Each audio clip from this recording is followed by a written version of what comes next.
What's up, YouTube? It's me, the Artisan MC, and today I'm going to review episode 4 of Ahsoka Fallen Jedi.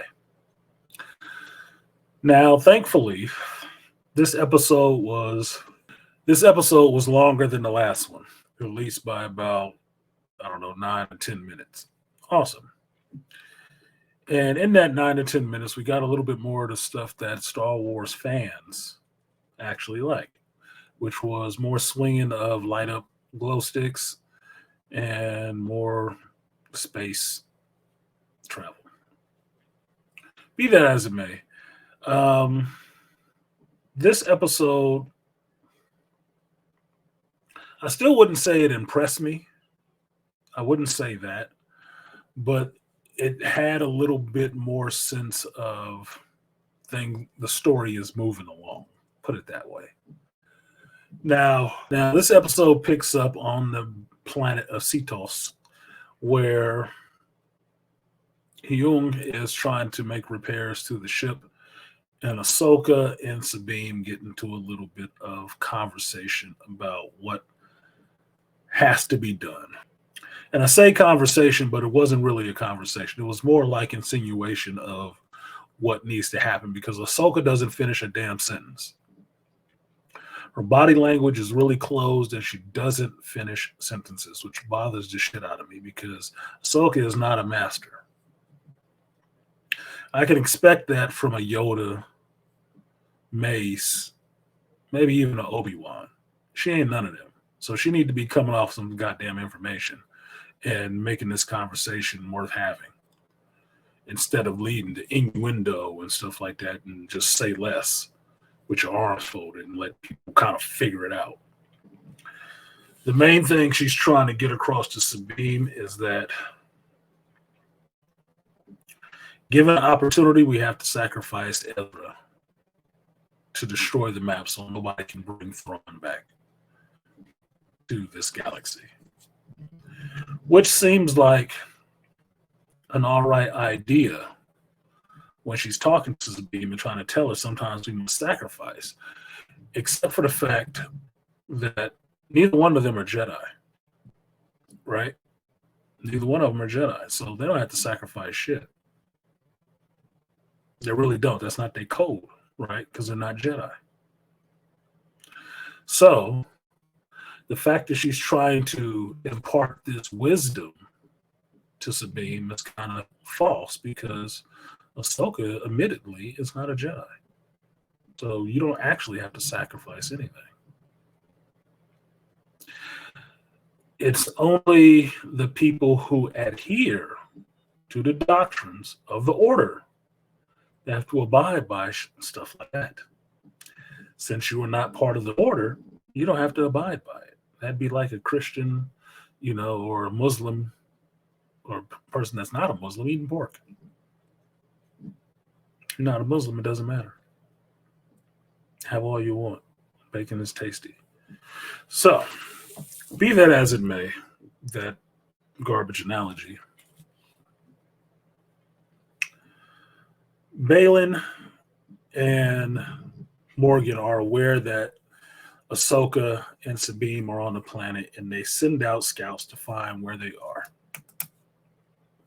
The scouts report back that they found their location, trying to fix their ship, and Balin sends out Shin and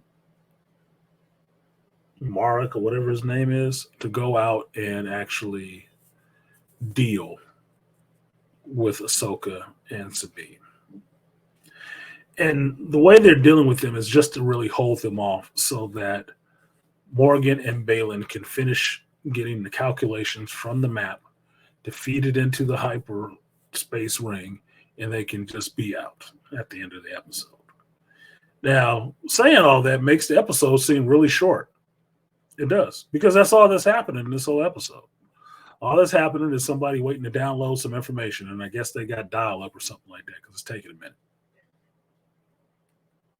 Ancient Temple probably does have dial-up. Just saying. So they're waiting on this stuff to download from the cloud or up to the cloud, whichever one you wanna think about it. And In the meantime, they're just going to kind of keep Ahsoka and Sabine busy until they can get the coordinates from this map so they can find their way through hyperspace to this other galaxy.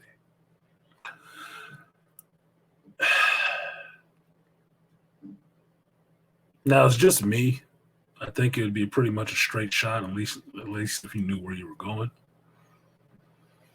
But like Han said way back in New Hope, you could end up passing through a planet and that would end your trip real short, real quickly. So, yeah. Okay. Get the coordinates. Fine. Whatever. Now, the part I didn't like about this is that once the coordinates start uploading to the ring, the cloud, Morgan just kind of leaves Balin there to guard the map and bring it with him when the coordinates are uploaded. She's going up to the ship just to, peace out for a while. Which makes him a glorified guard dog. Which that's what it does. It just makes him a glorified guard dog. Now, that bothers me a bit because we know that Lord Balin is a fallen Jedi. And to be reduced to a guard dog for a Night Sister is like, to me, it's like very low. It's like very low, nigga.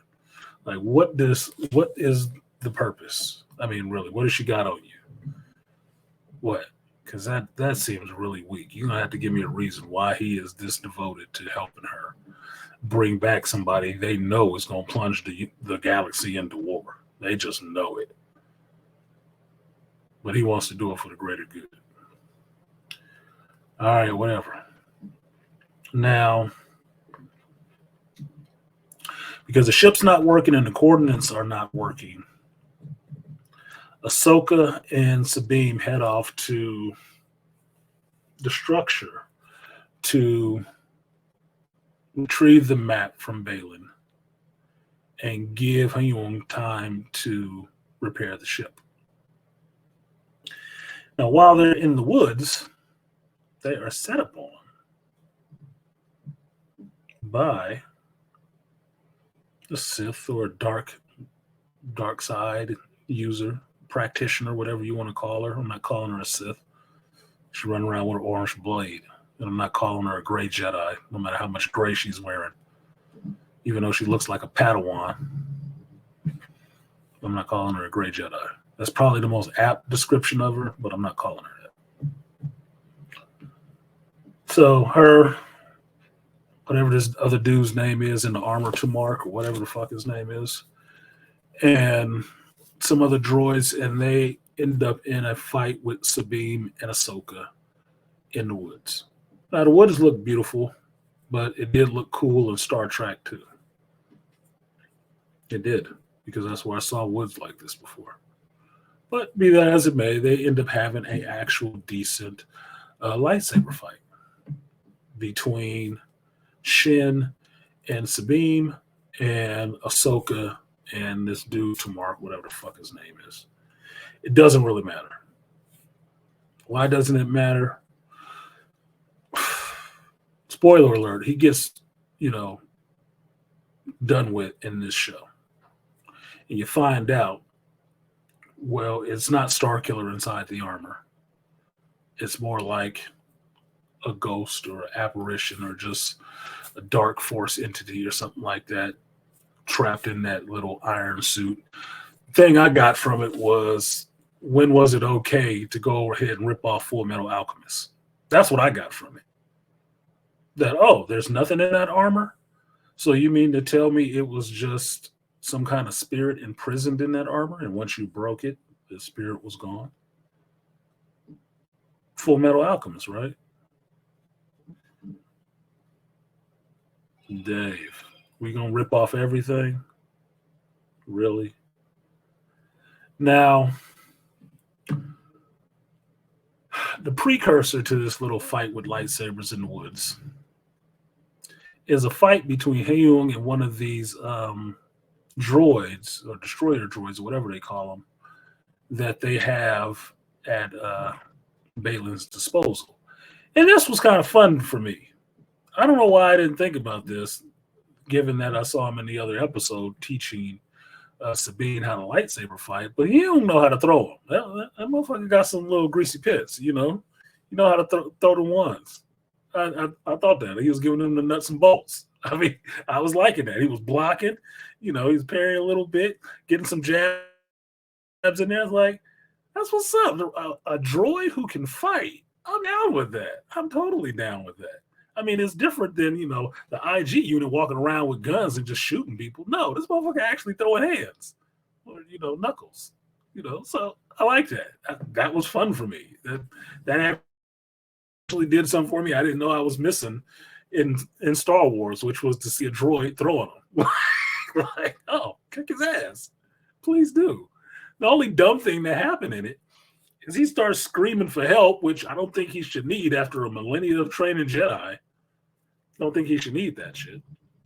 But he starts calling for help, and the droid that's fighting him covers his mouth with his manacles. I'm like, what the hell is that going to do? He doesn't have actual lips. It's just a speaker. What the fuck? That was dumb to me. That was really dumb to me. But it happened. It happened quickly and then disappeared. So it only lives in my memory now. But it was like, that was stupid. What is that going to stop? Like, dude, he doesn't have fleshy lips. It's not going to do anything. Regardless of that, I like seeing him throw hands with another droid and them having an actual droid fight and not, you know, prep falls or gimmicks and stuff like that with R2 and stuff. No, they was actually throwing hands. I kind of like that part. That was kind of cool for me. Now, the part that I didn't like comes with Shin and Sabine's fight in the forest. Now, here's the thing. Sabine is a garbage shot. For somebody who's running around in Mandalorian armor with 2 guns on her hips and packing a lightsaber, she is shit at hitting anything. I mean, we saw her in the last episode in the ship trying to hit starfighters. She was missing them a lot. Blaming it on the ship, blaming it on Ahsoka's flying. She was missing them. She's a terrible shot. On the ground, holding 2 pistols in her hand, she ain't much better. She need to put them goddamn guns away. Why? Because she ain't hitting shit. And I thought about this when it got towards the end of the scene about Jedi training in the Padawans. What do the younglings and the Padawans learn first? How to block laser bolts. So your good goofy ass showing up with 2 pistols and just trying to, you know, guns blazing, a trained force user with a lightsaber, it's kind of pointless. You're not Jango Fett. You're not. You don't have that guile on that cunning. You don't. You took them back to elementary school, pretty much, or preschool. That's what you did. You took them back to preschool. This blocking these bolts is the easiest things that they do at this point, and they train and cycle. Like, dude, this is like year 1 stuff. Yeah, we got this. Yeah. Not only did she try it with Shin, she tried it with Balin. I'm like, get the fuck. You're not hitting him with those. Put those away. Stop making yourself look stupid. Okay? You were just swinging a lightsaber 5 minutes ago. Now you try to hit him with a blaster bolts? You wasn't hitting his apprentice with blaster bolts. Quit it. Just stop. Stop trying to be a dude. Quit it. You suck. But when we get back to this fight with her and Shin, you see the suckage. Now, the part that I had a problem with is that during this fight, she ends up losing her guns and having to go to the saber. And now she has this green lightsaber out there fighting this force user. And holding her own. She's doing all right. Swinging a lightsaber. And something came to me while I was watching this. And I was thinking, is this just another regurgitation of Rey fighting a dark side user in a forest and holding her own? I'm like, holy shit, we got the Force Awakens again, right? That's what we got again. And even if I just thought it was the Force Awakens again, because the two of them are having a lightsaber fight that's supposed to be heated, which is actually a decent enough fight. It's a decent enough fight. Because I don't judge the fight by if it's a female or a male and shit. I just judge the fight on the choreography and the movements. It was decent. But at a point in the fight where she gets disarmed, not in the traditional lightsaber way, she just got it knocked out of her hand. It's not even damaged. Not like the dark saber. She tries to go for the grab, the telekinetic grab. And nothing happens. I'm like, dude, this is so much the Force Awakens. I'm not even impressed. But they turned it around in the next moment. In the next moment, the scene turned completely around, and I laughed out loud. Because then that actually made some sense for the fucking character. Like, oh, yep, they're a Mandalorian. Awesome. That worked. But you missed again. Like, god damn it, dude. Like, this motherfucker, she is no good at killing things. She is no good at killing things. I really don't. I don't, look, any of you guys who've watched Rebels, Clone Wars, you're going to have to tell me what's the big deal about Sabine. Why are y'all so tight in the butt about Sabine Wren? Because she looks garbage on this show. Like nothing. Like, are you even worth the best car you wearing? Are you? Are your skills worth that shit? Could you posse up with Din Djarin and go out on some missions? Or will he have to have Grogu look after you? I don't know. I don't know. She's not looking formidable as shit to me for anything. She's not. And I didn't appreciate the Force Awakens regurge, but it is what it is. We're getting all kind of shit, right? Now, the next fight that happens is the one between Ahsoka and Baylan Skoll. Now, I actually like this because I was waiting to see the rest of Baylan's armor fully, without the cloak on and all the rest of that. And it looks like he's wearing some medieval knight's armor. It does, right? Sith style in a way, but pauldrons and stuff like that. He looked like he was wearing some medieval knight armor. And when he actually squared off with Ahsoka, he had that form of I'm carrying a broadsword, which I like because the contrast in styles was apparent, especially the differential between their weight and their size. He is a big fucking dude. Ray Stevens is not a small cat at all. He is a big dude. Rosario Dawson, as pretty as she is not a big woman. She is not. So that disparity between how big Baylan is and how small Ahsoka is was apparent. It's like you're going to use a lot of your speed, girl, and finesse. Because if he connect, he going to take your ass in half and throw it somewhere when he hits it. So good luck. Be fast, be out the way. Wherever that sword is swinging, don't be there. Okay? That's just what it's going to be. Don't be there. And sure enough, when they get down into their stances and their poses, that's what you see. You see Baylan Skoll using a more, I said medieval. That's about as close as I can get it specifically. Because I keep wanting to say Celtic. It's not Celtic. But more of a medieval knight's stance and posture with his sword, holding it with two hands. And you see Ahsoka using a more samurai style, where she's holding it back with two hands, like she's going to do some deceptive slashes and stuff like that. And I think it's water or wind style or something like that. It's more samurai fluid, right?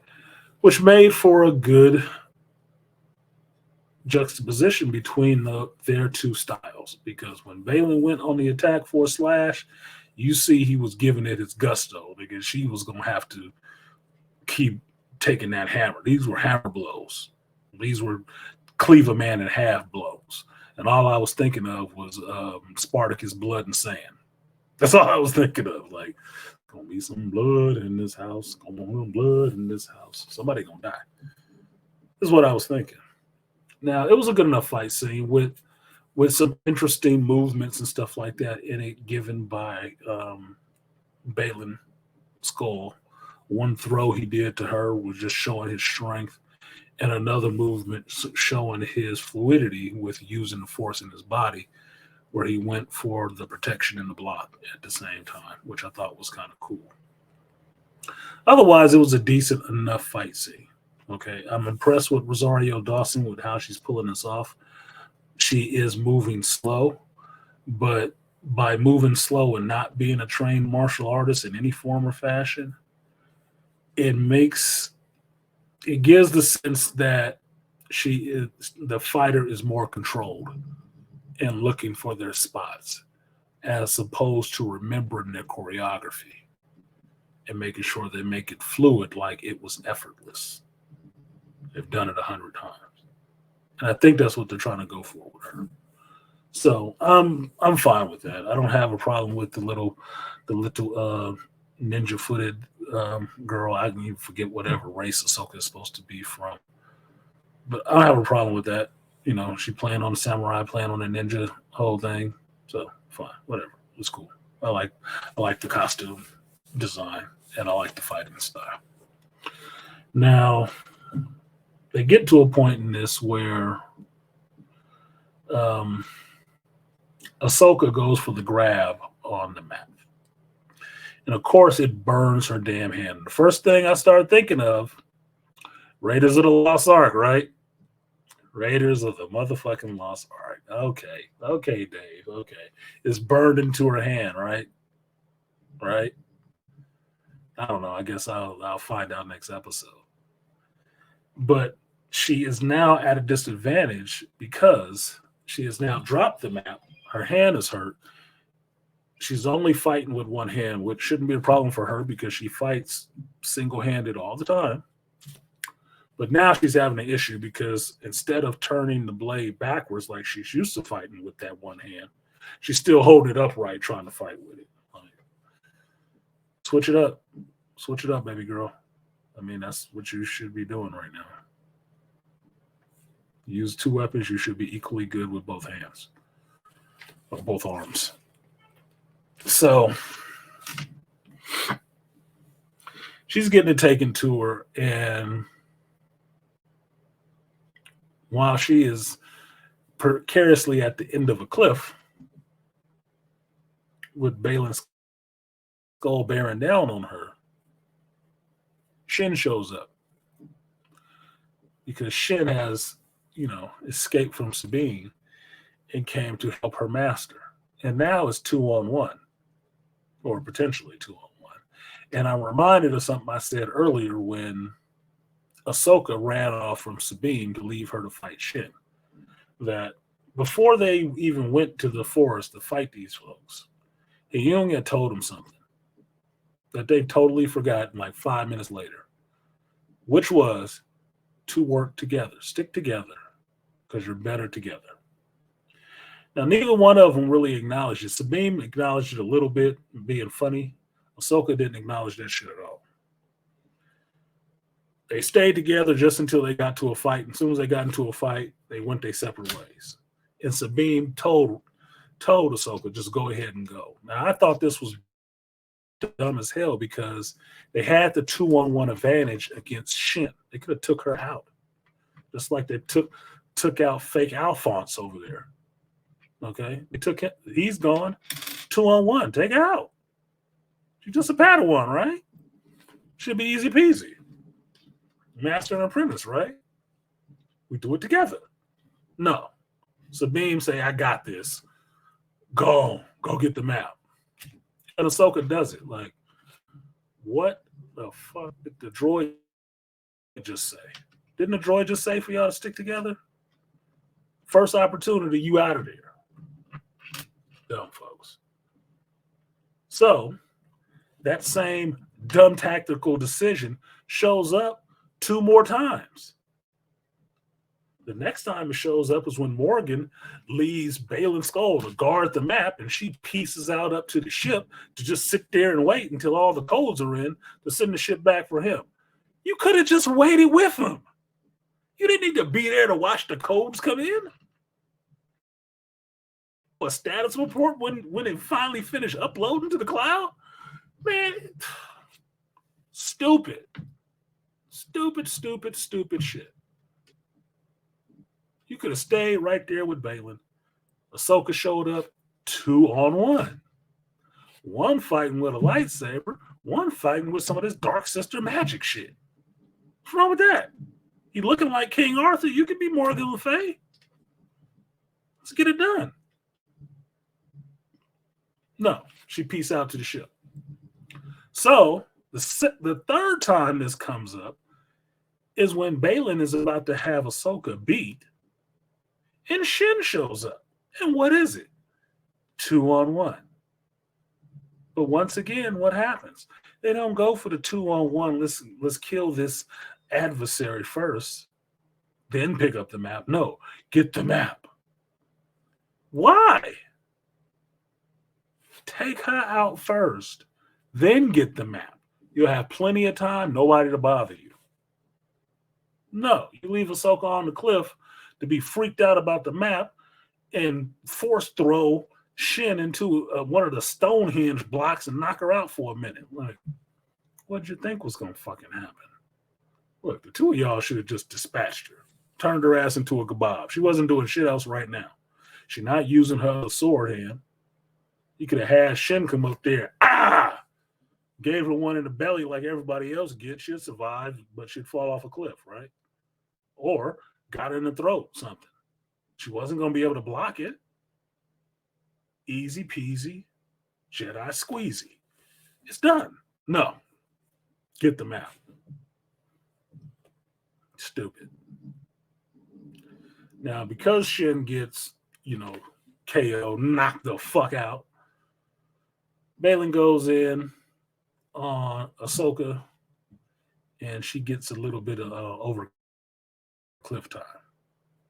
Because the rule in Star Wars, if you're on a high place and on the edge, you shouldn't have been there because you're falling. Okay? You're going to fall. There are no railings in the Star Wars universe, homie. You are going down the other side. So I hope you packed a parachute. So Ahsoka goes over the edge. Now, Sabine is here, and Sabine has the map. And before Ahsoka went over the edge, she saw Sabine with the map in hand and tells her to destroy it. And Sabine is sitting there holding the map and holding her gun at it. And I'm sitting there thinking, like, this bitch is going to blow her damn hand off. Like, she is dumb as fuck. Got to be the dumbest person on this show. Why are they trying to hype this up like this is something to be seen? This person is dumb. She's about to blow all her fucking fingers off if she shot the map. Which she didn't. You know why? Because she saw her master pseudo girlfriend got over the cliff. And then Baylan Skoll turns on her, deflect like year one apprentice, those little blaster shots she got, and then does a little force reading of her, like, yeah, this bitch ain't gonna do it. It puts his lightsaber away. Because he knows she ain't about to do shit. Now, you can say he just read her feelings, because he doing a little bit of that Sith shit. He talking shit that he know from reading their feelings, which is that Sith speak. You riding up on somebody who on the dark side, you ain't never supposed to listen to shit they talking about. Just block them out and go in for the fight, dude. Because anything they say to you is going to be poison. It's going to break down your self-confidence. Don't listen to them. Don't talk to them. That's pimp speak. Do not listen to them. But be that as it may, Baylan gives her a little psychic reading, puts his lightsaber away, and then he just started gaming to her. I'm like, Palpatine would be proud because he got all the way up on that chick. got her to put down her gun and hand over the map to him. You will be safe. You will be okay. I'm like, bitch, please. You ain't gonna be okay. All he had to do was say Ezra's name 2 times. He was like, okay, for my fake brother.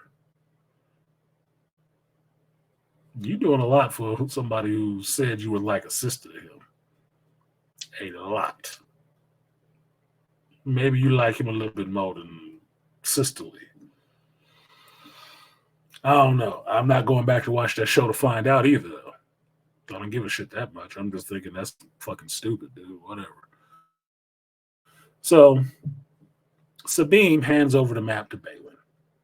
And Balin sticks the map back in the control center without Morgan there to, do her little Night Sister magic on it to make it work. No, you just put it in and it remembered its spot. Apparently it was bookmarked up to the cloud. So it just finished the rest of the upload. And sure enough, right after she gives that shit to him, what does she start feeling? Getting choked out by the Force. By who? Shin. Because Shin don't like her. Shin ain't agreed to shit. Shin choke her out. And Balin stops her, telling her, I will keep my word and like her master. I'm like, well, that's very big of you. So now it looks as if Sabine has joined them in their hunt to get to this other galaxy to help bring Ezra back and Thrawn. And she gets some nice matching, bracelets to put on while Morgan sends a ship back to pick them up since she got all the download authentication codes. It's like, this is so fucking stupid, dude. This is just dumb shit. Now, while all this is going on, the necessary part is Hera Syndulla and what she's doing and where she's coming from. And basically all it is seeing Hera, General Syndulla, abandoning her post and her troops over her lieutenants' urgings to stay. You can't leave. Oh no, it'll be all right. I'm out of here. Leaves, takes her ship, her kid, her droid, and pieces the fuck out. A general in this shit, in the New Republic, left her troops that she's supposed to be responsible for, and just flew the fuck off. She got to see about her girls. Now I laughed at the fact that while I like Mary Elizabeth Winstead, and I think she looks awesome in this flight suit, I do. Every time they show the back of her, they're getting a lot of mileage out of showing the back of her in that flight suit. Because she got some cake back there. She just does. It's just what the fuck it is. I had to trip off the fact that she's a single mama.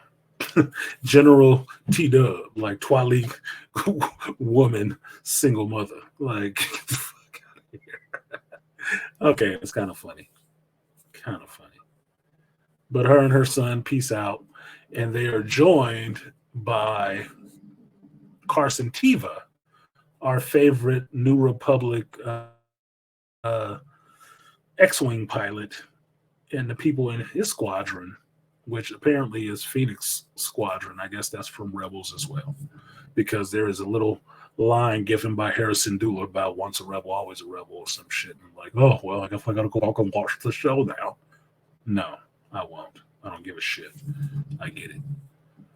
So they're piecing off to come to what is this place called, Cedos or whatever, to that planet where the hyperspace ring is. And sure enough, they arrive just in time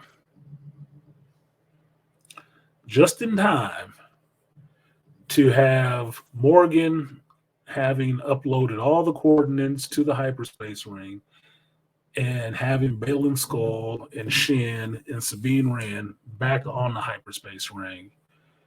Just enough time for them to fire up them engines and piece the fuck out on their asses. That's when they showed up, just in time for that. Just in time to show up and see they couldn't do shit to stop it, and the only black dudes in the crew got killed. Because that part did look kind of awesome. But the brothers got killed. It's like, well, what the fuck is that about? Like, why I gotta always kill off the black dudes? Weird. So the next part you get is the part that every geek could be talking about ad nauseum, which I don't think is really that damn important personally, but that's just me.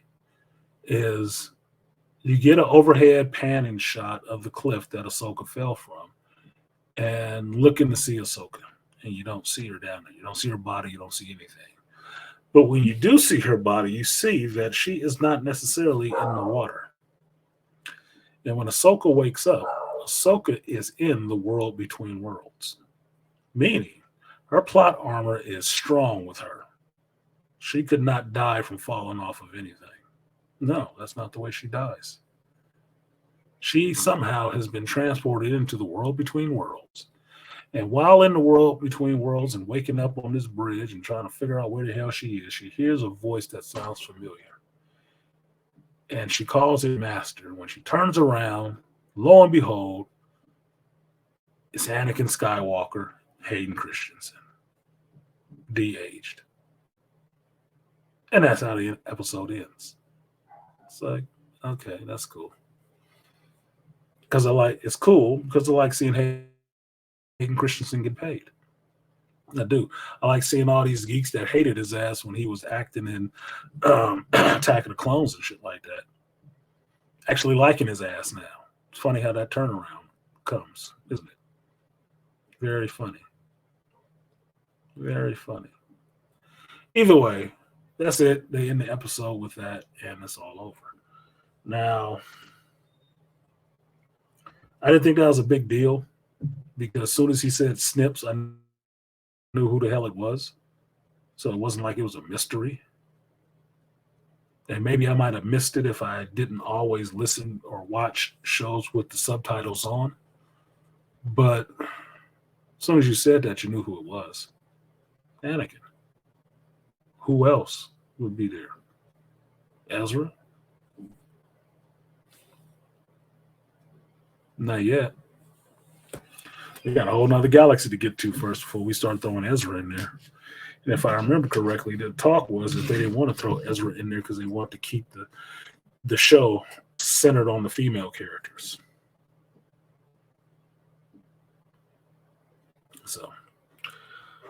So for me, this episode, while it did have some entertaining parts, I did laugh out loud at a couple of spots because I did think it was funny. Didn't expect it. It happened. Yeah. It has some decent lightsaber combat scenes, which I'm curious if Dr. T would see it and how he felt about it, because I know Dr. T, if they ain't swinging lightsabers, he don't really like that shit. Just what it is with him with Star Wars, dude. You better be out there with a lightsaber. If ain't no lightsabers, why am I watching this shit? Is this Buck Rogers? Something else, right? So I'm curious to see what he thinks of this, if he has actually seen it or not. But for me, it was an all right episode. It's not blowing my skirt up or anything like that. I did think the Purgils or Pargils, however you say that, space whales were going to show up in this one. No. Well, I guess they'll show up in the next one, so they have a way to follow Morgan and Balin and everybody, because they did piece the fuck out. They are on their way to the other galaxy. They gone. Bye, y'all. So you either going to wait for them to come back, or you going to get in the hot pursuit like Roscoe P. Coltrane. And the only way you're going to be able to do that with no coordinates, except for maybe on Ahsoka's hand, is to hitch a ride with some of them space whales.